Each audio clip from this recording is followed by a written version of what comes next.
पिछली क्लास में जो हमने बात की थी वो क्या की थी कि एटॉमिक रेडियस क्या है आपकी, ठीक है। और इसके अलावा अपन ने कोवलेंट रेडियस के बारे में बात कर ली थी कि कोवलेंट रेडियस क्या है आपकी, ठीक है। और मेटेलिक रेडियस, इनके बारे में अपन बात कर चुके हैं, ठीक है भाई। जो एटॉमिक रेडियस है उस एटॉमिक रेडियस को एग्जैक्टली कैलकुलेट नहीं कर सकते, उसके दो आपके बताए थे यहाँ पे, क्योंकि एटम को आइसोलेट नहीं कर सकते क्योंकि वो ज़्यादा रिएक्टिव होता है। और यहाँ पे दूसरा जो था वो क्या था कि एटम की जो बाउंड्री है वो फिक्स नहीं है, कि जो पोजीशन ऑफ इलेक्ट्रॉन वो आपका क्या है, फिक्स नहीं है, ठीक है। तो पोजीशन ऑफ इलेक्ट्रॉन जो है आपका वो फिक्स नहीं है एक एटम के अंदर, और यहाँ पे एटम को हम आइसोलेट नहीं कर सकते। ये सारी बात अपन पिछली क्लास में बात कर ली थी। जो एटॉमिक रेडियस है उसको आर और सी से डिनोट करते हैं, जबकि मेटेलिक रेडियस जो है वो आर एम से डिनोट करते हैं, ठीक है। ये सारी चीज अपन बात करें। अब क्वेश्चन ये कह दे कि what is the relation between what is the relationship between RC and RM। RC मतलब कोवलेंट रेडियस और RM मतलब मेटेलिक रेडियस। पहला ऑप्शन दे दे आपको, RC is greater than RM, RC is less than RM, और RC is equal to RM, और fourth दे दे आपको नन ऑफ दिस। क्या होगा इसका आंसर? मेटेलिक रेडियस में एटम आपके सिंपली टच करते हैं, और कोवलेंट रेडियस में जो एटम वो एक दूसरे को ओवरलैप करते हैं आपके। तो यहाँ पे जो मेटेलिक रेडियस है वो कोवलेंट रेडियस से क्या होती है आपकी, ज़्यादा होती है। अब बात करेंगे अपन यहाँ पे वैन डर वाल रेडियस के बारे में। वैन डर वाल रेडियस,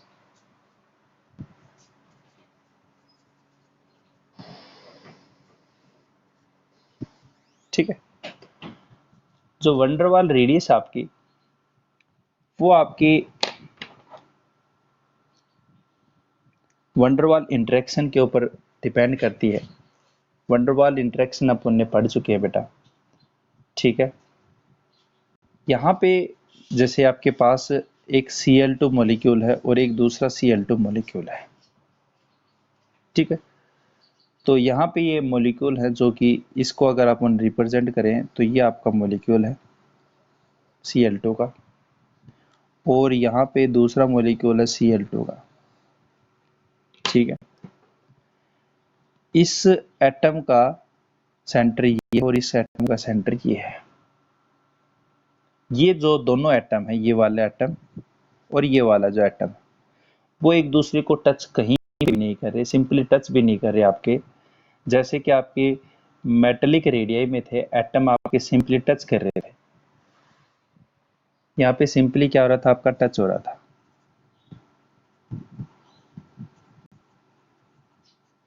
जबकि यहाँ पे आपके एटम्स क्या कर रहे हैं बेटा, एटम्स आर ओवरलैप, ठीक है।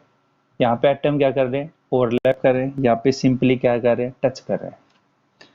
वैन डर वाल रेडियस में ये एक दूसरे से दूर रहते हैं, कोई टच नहीं होता, कोई ओवरलैप नहीं होती। इनके बीच की जो दूरी है,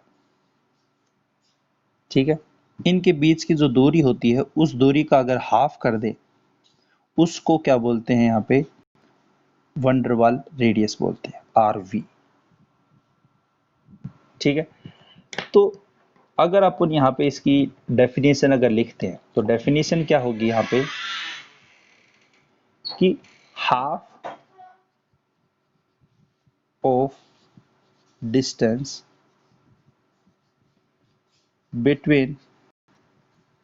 between the nuclei of two non bonded neighboring two non-bonded neighboring atoms of two adjacent molecules। ठीक है, कि ये आपकी क्या है, हाफ ऑफ डिस्टेंस है between the nuclei of two non bonded neighbouring atoms. ये आपके नेबरिंग एटम्स हैं जो कि एक दूसरे से क्या को बॉन्डेड नहीं है, टू नॉन बॉन्डेड एटम है, टू एडजेसेंट मॉलिक्यूल। और ये जो एटम है वो किसके, आपके दो एडजेसेंट मॉलिक्यूल के हैं। यहाँ पे ये जो एटम है और ये जो एटम है ये एक दूसरे को टच नहीं कर रहे। इनके जो सेंटर के बीच की जो दूरी है उस डिस्टेंस का अगर हाफ कर दें उसको क्या बोलते हैं, वंडरवाल रेडियस बोलते हैं। अब सीधी सी बात हमें ये तो पता चल ही चुकी है कि जो वंडरवाल रेडियस है, यहाँ पे वंडरवाल रेडियस अगर रिलेशन की बात करें तो यहाँ पे आर वी जो है वो आपका क्या होगा, ज्यादा होगा, सीधी सी बात बेटा। फिर आपका कौन होगा, आर एम होगा, और फिर आपका क्या होगा, आर सी होगा। अगर अपन यहाँ पे रेडियस का रिलेशनशिप देखें, वंडरवाल रेडियस का, मेटेलिक रेडियस का और कोवलेंट रेडियस का, तो ये आपका क्या रहेगा, ऑर्डर रहेगा। वंडरवाल रेडियस जो वो ज्यादा होगी मेटेलिक रेडियस से, और मेटेलिक रेडियस जो है वो आपकी ज्यादा होगी कोवलेंट रेडियस से। इतनी बात समझ में आ गई, तुम आगे चलता बेटा।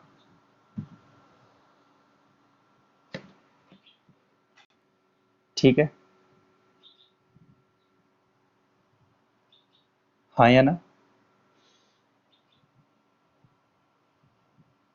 अब ये कह रहे होगे सर ये Cl2 मॉलिक्यूल एक दूसरे के साथ कैसे इंटरेक्शन करते हैं, तो ये चीज किस में पढ़ ली थी अपन ने, लंदन डिस्पर्जन फोर्स में पढ़ ली थी, हाँ या ना। लंदन डिस्पर्जन फोर्स क्या बताता है कि ये भी आपका नॉन पोलर है और ये भी आपका नॉन पोलर है। नॉन पोलर मॉलिक्यूल्स जो होते हैं, स्पीसीज होती है जो आपकी Cl2 गैस है और ये भी आपका गैस है, वो एक दूसरे को कैसे बाइंड अप करके रखती है, तो ये चीज किसने एक्सप्लेन की थी, लंदन डिस्पर्जन फोर्स ने की थी, और इसको हम पहले पढ़ चुके हैं बेटा। ठीक है, तो आयनिक रेडियस की बात करें बेटा, जो आयन आपके क्या है बेटा, कैटाइन है, एनायन है। से एक एग्जांपल लेता हूं मैं, Na है, Na से एक इलेक्ट्रॉन निकाल लिया तो ये Na प्लस, और यहाँ पे एक इलेक्ट्रॉन लॉस कर दिया इसे। जो इलेक्ट्रॉन लॉस करता है बेटा उसके ऊपर जो चार्ज होता है वो कैसा होता है, पॉजिटिव चार्ज होता है। ठीक है, वो कैसा चार्ज कंटेन करेगा, पॉजिटिव चार्ज कंटेन करेगा। और जो इलेक्ट्रॉन को गेन करेगा उसके ऊपर कैसा चार्ज आ जाएगा, नेगेटिव चार्ज आ जाएगा। ठीक है, ये जनरली यही देखते हैं अपन केमिस्ट्री के अंदर। तो यहाँ पे ये जो सोडियम था आपका, ये सोडियम प्लस है, ये न्यूट्रल स्पीसीज था, ये आपका क्या हो गया, कैटायन बन गया। ठीक है, अब ये क्लोरीन, जैसे क्लोरीन ने एक इलेक्ट्रॉन लिया और यहाँ पे ये क्या हो गया, Cl नेगेटिव, ये आपका क्या है, एनाइन है। ये आपका क्या है बेटा, एनाइन है। तो जो रेडियस कैटायन और एनाइन के बीच में होती है, देखिए जैसे आपके पास ये Na और ये आपका Na प्लस है। Na का एटॉमिक नंबर हमें पता है 11 होता है, तो यहाँ पे इसका क्या हो गया, 281, ये तो होता है बेटा। यहाँ पे ये इसका न्यूक्लियस, ये इसकी सेल होगी। ठीक है, ये आपकी K है, ये L है, ये M है, यहाँ पे 2 इलेक्ट्रॉन है, फिर 8 है, 1 2 3 4 5 6 7 8। ठीक है, उसके बाद है 1 इलेक्ट्रॉन और, ये आपका सोडियम है बेटा। अब 1 इलेक्ट्रॉन इसने लॉस किया है, तो यहाँ पे क्या बचा आपके पास,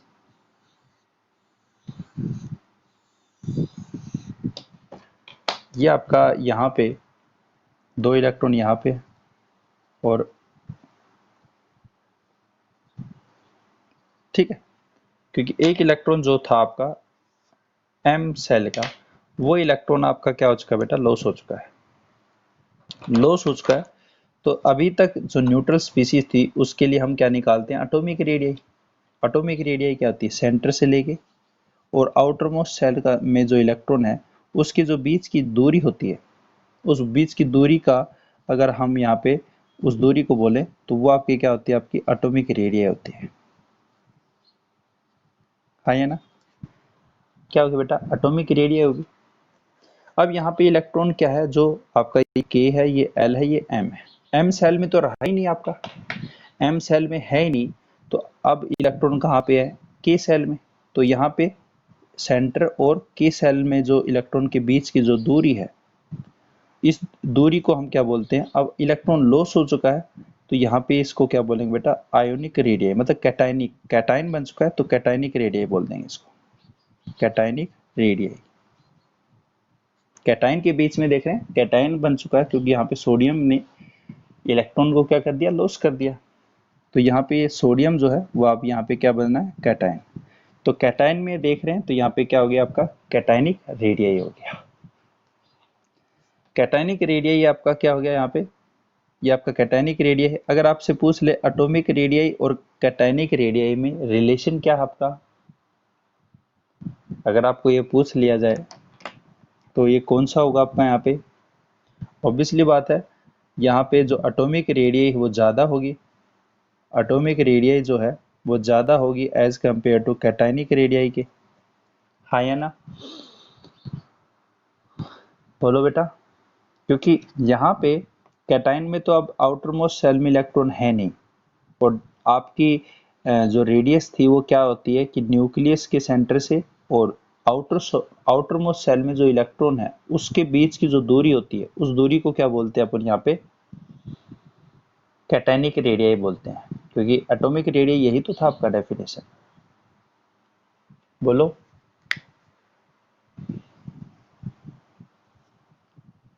हाँ या ना,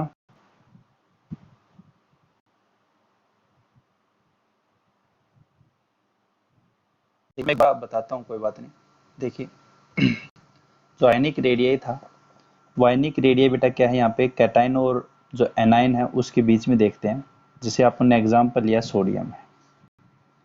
ठीक है, सोडियम इलेक्ट्रॉन लॉस करेगा, यहाँ पे Na+, यहाँ पे इस पे चार्ज लिया है। ठीक है, इलेक्ट्रॉन लॉस करने पर जनरली पॉजिटिव चार्ज आता है और इलेक्ट्रॉन गेन करने पर इलेक्ट्रॉन नेगेटिव चार्ज आता है। यहाँ पे ये सोडियम है आपका, और यहाँ पे ये इलेक्ट्रॉन लॉस कर दिया तो कैटायन बन गया। क्लोरीन है, इलेक्ट्रॉन गेन किया तो ये आपका एनायन बन गया। अब फिर यहाँ पे अपन ने देखा सोडियम जो है इसकी इलेक्ट्रॉनिक कॉन्फ़िगरेशन क्या होती है, मतलब 281 होती है। ठीक है, यहाँ पे इलेक्ट्रॉनिक कॉन्फ़िगरेशन कितनी होगी, 28 हो चुकी है, मतलब लास्ट वाला जो इलेक्ट्रॉन था वो क्या हो गया, लॉस हो गया। ठीक है, ये इसकी सेल्स में अपन ने इलेक्ट्रॉन का रिप्रेजेंटेशन किया था, ये के है, एल है, एम है। ये आपका क्या है, के है, ये आपका बेटा एल होता है या एम होता है। ठीक है, तो के एम वाला जो इलेक्ट्रॉन है वो लॉस हो चुका आपका Na+ में। तो यहाँ पे जो एटॉमिक रेडियस जो है आपकी, क्योंकि इलेक्ट्रॉन जो है एटम में, सोडियम एटम में, वो आउटर मोस्ट सेल में है, और आउटर मोस्ट सेल में जो इलेक्ट्रॉन प्रेजेंट है और न्यूक्लियस के सेंटर के बीच की जो दूरी है वो ज़्यादा है एटॉमिक रेडियस में as compare to cationic radius में। कैटायनिक रेडियस में आपकी क्या हो चुकी है, नंबर ऑफ सेल घट चुके हैं। ठीक है, तो यहाँ पे डिग्री होगी, तो हम यहाँ पे कंक्लूजन क्या निकाला कि एटॉमिक रेडियस जो वो कैटायनिक रेडियस से क्या है आपकी ज़्यादा होती है। अब बात करें अगर एनायन के केस में, ठीक है, एनायन में जैसे Cl है, एक इलेक्ट्रॉन लिया तो Cl नेगेटिव हो गया। यहाँ पे नंबर ऑफ सेल क्या होती हैं आपकी, बढ़ती हैं। ठीक है, यहाँ पे इंक्रीज होती है नंबर ऑफ सेल, और नंबर ऑफ सेल बढ़ने से आपकी क्या होंगी, एनायनिक जो है आपका वो आपकी रेडियस होती है वो आपकी एटॉमिक रेडियस से ज़्यादा होती है, क्योंकि नंबर ऑफ सेल क्या होती है यहाँ पे बढ़ती है। जबकि कैटायनिक में नंबर ऑफ सेल क्या होती है, घटती है, जिसके कारण यहाँ पे आपकी कैटायनिक रेडियस जो एटॉमिक रेडियस से आपकी कम होती है, जबकि एनायनिक रेडियस जो वो एटॉमिक रेडियस से ज़्यादा होती है। ये तो सिंपल सा यहाँ पे एक बात है। अगर अपन यहाँ पे बात करें इसी चीज़ को with respect to effective nuclear charge, अगर इसी बात को अगर हम इफेक्टिव न्यूक्लियर चार्ज के रिस्पेक्ट में बात करते हैं, मतलब क्या कह रहा है कि इफेक्टिव न्यूक्लियर चार्ज जिसको ENC बोलते हैं, इफेक्टिव न्यूक्लियर चार्ज निकालते कैसे हैं? सबसे पहले उसका जो फॉर्मूला होता है वो क्या होता है बेटा? उसका फॉर्मूला होता है कि नंबर ऑफ प्रोटॉन्स अपॉन में नंबर ऑफ इलेक्ट्रॉन, ये इसका फॉर्मूला होता है बेटा। अब आप यहाँ पे देखिए एक रिलेशन होता है कि जितना ज़्यादा इफेक्टिव न्यूक्लियर चार्ज बढ़ेगा ना, उतना ही इफेक्टिव न्यूक्लियर फोर्स भी बढ़ेगा। मतलब न्यूक्लियस अपना फोर्स क्या करेगा? ज़्यादा लगाएगा। आउटर मोस्ट सेल पे क्या लगाएगा? ज़्यादा फोर्स लगाएगा। जैसे आप यहाँ पे सपोज कीजिए, यहाँ पे ये एटम है आपका, ठीक है, और यहाँ पे इसका इफेक्टिव न्यूक्लियर फोर्स अगर आपने क्या कर दिया? इंक्रीज कर दिया, तो इसका मतलब ये जो न्यूक्लियस है ना, वो आउटर मोस्ट सेल के ऊपर अपना फोर्स क्या करेगा? ज़्यादा लगाएगा। ये इलेक्ट्रॉन को अपनी साइड क्या करेगा? खींच लेगा। अगर खींचेगा तो यहाँ पे सीधा सा ये कह सकते हैं कि इफेक्टिव न्यूक्लियर चार्ज बढ़ने से जो रेडियस है वो आपकी क्या घटती है? ठीक है, कोई सी भी रेडियस हो, एटॉमिक रेडियस है, आयनिक रेडियस है, कोई सी भी रेडियस हो, वो आपकी क्या होती है? डिक्रीज होती है।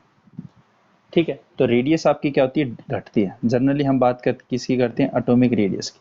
अब जैसे आयन के केस में अगर बात करते हैं, जैसे सोडियम आपका, और सोडियम आपका क्या हुआ यहाँ पे? Na+ है। नंबर ऑफ प्रोटॉन कितने यहाँ पे? इफेक्टिव न्यूक्लियर चार्ज इसका निकालें तो नंबर ऑफ प्रोटॉन कितने हैं? 11 हैं, क्योंकि प्रोटॉन तो कभी लॉस होते हुए नहीं और ना ही गेन होते हैं।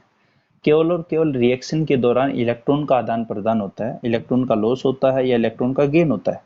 तो नंबर ऑफ प्रोटॉन तो सेम रहेंगे, ठीक है, और अपॉन में यहाँ पे भी सेम है, तो यहाँ पे 1 आ गया। जबकि यहाँ पे अगर निकालें तो नंबर ऑफ प्रोटॉन अभी भी 11 है, पर इलेक्ट्रॉन कितने हो चुके हैं? 10 हो चुके हैं। तो इसका जो इफेक्टिव न्यूक्लियर चार्ज कितना? 1 है, 1.1 है, जबकि इसका कितना है? 1 है। तो इफेक्टिव न्यूक्लियर चार्ज जो है वो किसका ज्यादा है? Na+ का है, जबकि इफेक्टिव न्यूक्लियर चार्ज जो है वो आपका Na का क्या है? कम है। अब अभी मैंने बताया था कि इफेक्टिव न्यूक्लियर चार्ज जितना ज्यादा होगा, जितना ज्यादा ये चीज होगी, तो एटॉमिक रेडियस जो वो भी क्या हो जाएगी? कम हो जाएगी। तो ये चीज मैंने अभी बताई कि Na+ में इफेक्टिव न्यूक्लियर चार्ज क्या है? इफेक्टिव न्यूक्लियर चार्ज कितना बेटा? 1 है, 1.1 है, जबकि Na में कितना है इफेक्टिव न्यूक्लियर चार्ज? आपका 1 है।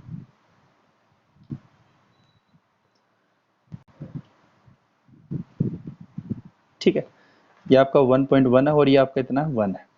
अब यहाँ पे इफेक्टिव न्यूक्लियर चार्ज बढ़ गया तो इसका साइज क्या हो जाएगा? घट जाएगा। यही चीज अपन ने बताई है, क्योंकि ये कैटाइन है तो आपकी ये क्या होगी बेटा? कैटाइनिक रेडियस होगी, और ये आपकी क्या होगी? एटॉमिक रेडियस होगी। तो कैटाइनिक रेडियस जो है एटॉमिक रेडियस से क्या हो जाएगी? कम हो जाएगी। तो जितनी भी हम एटम की साइज की बात करेंगे वो डिपेंडिंग किसके आधार पर करेंगे? अपन इफेक्टिव न्यूक्लियर फोर्स के आधार पर बात करेंगे। तो ये बात अगर समझ में आई तो मैं आपको क्लोराइड का एग्जांपल देता हूँ। बताओ कि इफेक्टिव न्यूक्लियर चार्ज बढ़ेगा तो फोर्स बढ़ेगा, और फोर्स बढ़ेगा तो वो आउटर मोस्ट सेल में जितने भी इलेक्ट्रॉन है वो अपनी साइड खींचना शुरू कर देगा। अब खींचेगा तो ओब्वियसली बात है सेल पास में आएंगी, सेल पास में आएंगे तो जो उसकी रेडियस है, साइज है, वो क्या हो जाएगा? घटना शुरू कर देगा। एटॉमिक रेडियस है, जो भी एटम का साइज है, वो क्या हो जाएगा? घटना शुरू कर देगा। बोलिए बेटा।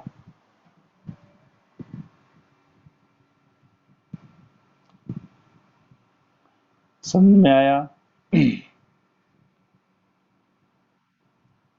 ठीक है, चलो बहुत बढ़िया। तो अब क्लोराइड का एग्जांपल लेता हूं मैं। ठीक है, Cl है और एक इलेक्ट्रॉन इसने लिया, तो Cl नेगेटिव हो गया भाई। कितने हैं? 287 है, यही तो है आपके पास। और यहाँ पे कितने हैं आपके पास? 288 है, एक इलेक्ट्रॉन लिया है। और इफेक्टिव न्यूक्लियर चार्ज का फॉर्मूला क्या है? नंबर ऑफ प्रोटॉन अपॉन में नंबर ऑफ इलेक्ट्रॉन। आया ना? अब भाई इतनी तो हम पता कर ही सकते हैं। जैसे मैंने आपको बताया था कि x अगर इनवर्सली प्रोपोर्शनल y के, अगर ये चीज बढ़ा रहा हूं ना, तो ये चीज ऑब्वियसली बात है क्या होगी? घटेगी। अगर इलेक्ट्रॉन बढ़ेंगे तो सीधी सी बात है बेटा, यहाँ पे इफेक्टिव न्यूक्लियर चार्ज क्या होगा? आपका घटेगा। अब इस केस में अगर अपन यहाँ पे निकालते हैं तो आपके प्रोटॉन कितने हैं 17, इलेक्ट्रॉन कितने 17, तो 1 आ गया। यहाँ पे अगर बात करें प्रोटॉन है 17 पर इलेक्ट्रॉन कितने कर दिया 18 कर दिए, तो यहाँ पे 0.9 कुछ समथिंग आएगा, मतलब 1 से तो कम आएगा। तो कुल मिला के बात क्या है, जो इफेक्टिव न्यूक्लियर चार्ज है किसका, Cl का, वो क्या है आपका यहाँ पे ज्यादा है, किससे ज्यादा है, किससे ज्यादा है भाई, यहाँ पे इफेक्टिव न्यूक्लियर चार्ज क्लोराइड से, यस या नो। अभी निकाला आपने Cl का कितना 1 है, जबकि Cl माइनस का कितना आएगा, ये 0.9 समथिंग आएगा, मतलब 1 से तो कम ही होगा। अगर कम होगा तो अभी अपन ने यह कहा कि इफेक्टिव न्यूक्लियर चार्ज जो है वो आपका क्या है, एटॉमिक साइज जो है, एटॉमिक रेडियाई जो है उसके क्या होता है, इनवर्सली प्रोपोर्शनल होता है। अब भाई इसका डाटा कितना है 1 है और इसका कितना 0.9 है। अगर ये चीज बढ़ेगी, ये चीज बढ़ेगी तो ये चीज घटेगी। अब यहाँ पे ये चीज अगर घट रही है 0.9 इसके लिए, तो एटॉमिक रेडियस इसकी क्या होगी, बढ़ेगी। तो एटॉमिक रेडियाई अगर है आपकी, जो एनायनिक रेडियाई जो है, एनायनिक रेडियाई की अगर बात करें तो Cl की क्या होगी, ज्यादा होगी एज कम्पेयर टू Cl के, यस या नो। क्योंकि आपका इफेक्टिव न्यूक्लियर चार्ज जो है बेटा वो रेडियाई के क्या है, इनवर्सली प्रोपोर्शनल है। Cl का जो चार्ज होता है वो कितना होता है बेटा आपका यहाँ पे 0.9 और इसका कितना है 1.0। तो जिसका इफेक्टिव न्यूक्लियर चार्ज कम होगा उसकी रेडियाई क्या होगी, ज्यादा होगी। तो इसका कम है इफेक्टिव न्यूक्लियर चार्ज तो इसकी रेडियाई क्या है, ज्यादा है। और इसका इफेक्टिव न्यूक्लियर चार्ज क्या है, ज्यादा है, तो ये चीज क्या हो जाएगी, कम हो जाएगी। यही बात अपन ने की है इफेक्टिव न्यूक्लियर चार्ज के रिस्पेक्ट में। बोलो बेटा, इतनी बात अगर समझ में आती तो मैं आगे चलो फिर।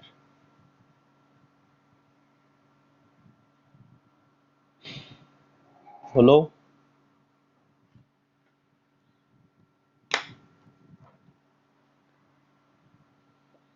आ गया, ठीक है। देखिए अब मैं अगर रिलेशन करना चाहूं तो सबसे ज्यादा रिलेशनशिप की अगर बात करूं तो सबसे ज्यादा रेडियस किसकी है, वही वंडरवाल की है। फिर किसकी है, मेटेलिक की है। फिर किसकी होगी, एनाइन की होगी। फिर कौन सी होगी, एटॉमिक होगी। और फिर कौन सी होगी आपकी, एटॉमिक मतलब कोवलेंट जो आपका। और फिर कौन सी होगी आपकी यहाँ पे, आर कैटायनिक होगी, कैटायनिक। ये इसका ऑर्डर रहेगा, ठीक है, यस या नो। एटॉमिक से तो एनाइन बड़ा होगा, अभी बात की थी। और कैटायनिक से क्या होगा, यहाँ पे एटॉमिक रेडियस कैटायनिक से बड़ा होगा पर एनायनिक से क्या होगा, छोटा होगा। ये आपका रिलेशनशिप है, ठीक है। ये आपका यहाँ पे जो रेडियाई है, टाइप्स ऑफ रेडियाई है, वो आपके यहाँ पे खत्म। कल जो बात करेंगे अपन वो बात करेंगे इसके फैक्टर इफेक्टिंग के।